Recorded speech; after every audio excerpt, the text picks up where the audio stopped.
বিশ্বকাপ ফাইনালের আগে ফিটনেস সমস্যায় লামিন ইয়ামাল। নিউ ইয়র্কে স্পেন দল অনুশীলন করলেও ইয়ামাল বসেছিলেন সাইড লাইনে। এদিকে ফাইনালের শহর নিউ ইয়র্কে পৌঁছেছে বিশ্ব চ্যাম্পিয়ন আর্জেন্টিনা। গ্র্যান্ড ফিনালের আগে আরও 2 দিন অনুশীলন করবে মেসির দল। বিশ্বকাপ ফাইনালে অংশ নিতে স্পেন দল নিউ ইয়র্কে। ফাইনালের সেরা প্রস্তুতি নিতে বৃহস্পতিবার নিউ জার্সিতে নিজেদের প্রথম অনুশীলন সেশনে অংশ নিয়েছে স্প্যানিশরা।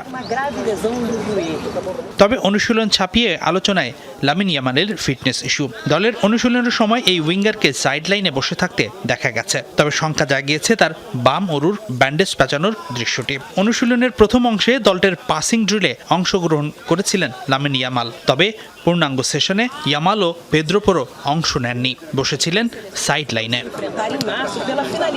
ইয়ামালের ইনজুরি গুরুতর না হবার সম্ভাবনায় বেশি, কারণ আনুষ্ঠানিক কোনো বিবৃতি দেয়নি দলটি। তবে ধারণা করা হচ্ছে ফ্রান্সের বিপক্ষে হাই ইন্টেন্সিটি ম্যাচের ধকল আর হালকা নিগলস থেকে শতভাগ ফিট হতেই ইয়ামালকে নিয়ে এই বাড়তি সাবধানতা।